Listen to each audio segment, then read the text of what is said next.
With us is our NBC News political director, Chuck Todd. He is already on site in Oxford, Mississippi, the site of tomorrow evening's presidential debate. And, Chuck, there is a new interview out with the GOP running mate, Governor Sarah Palin of Alaska. Interview was conducted by Katie Couric over at CBS. This is one of the few interviews Governor Palin has given as a candidate for vice president.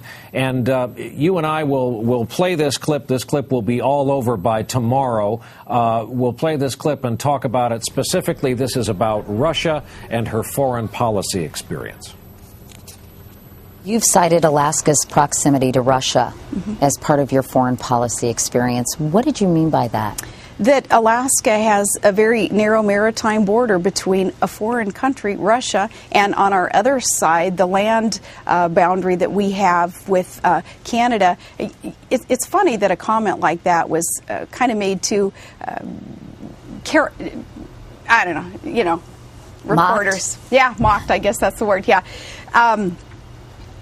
Well, explain to me why that enhances your foreign policy credentials. Well, it certainly does, because our next door neighbors are foreign countries. They're in the state that I am the executive of.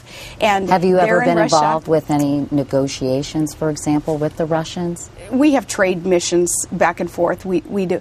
It's very important when you consider even national security issues with Russia, as Putin rears his head and comes into the airspace of the United States of America. Where do they go? It's Alaska. It's just right over the border. It is from Alaska that we send those out to make sure that an eye is being kept on this very powerful nation, Russia, because they are right there. They are right next to our state. Now, Chuck, obviously this is one question, part of a larger interview, larger conversation. But let's talk politically here about the Palin campaign. You wrote about this online today. What kind of a week they've been having, generally the state of play where that part of the GOP ticket is concerned? Well, Governor Palin has had a very tough 10 days. The financial crisis has sort of consumed the fact that her poll numbers have dropped substantially. Our own NBC Wall Street Journal poll, plurality of folks believe she's not qualified to be president. Now, the good news for her is there is a sympathetic audience out there, and this is the mistake that Republicans have told me that they believe the McCain campaign has made. They've kept her too sheltered.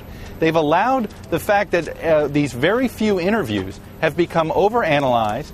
They're all the access that a lot of us get, so everything gets played. They've not done local interviews. They've not done print interviews. They could have her already sort of comfortable in these settings where she wouldn't be stumbling around for an answer about Russia right now. So the blame may go more on the McCain campaign than anybody else, Brian. All right, Chuck Todd in Oxford, Mississippi, where we will see you tomorrow night. And again, we're guessing we'll see the clip over and over on television and on the internet between now and then.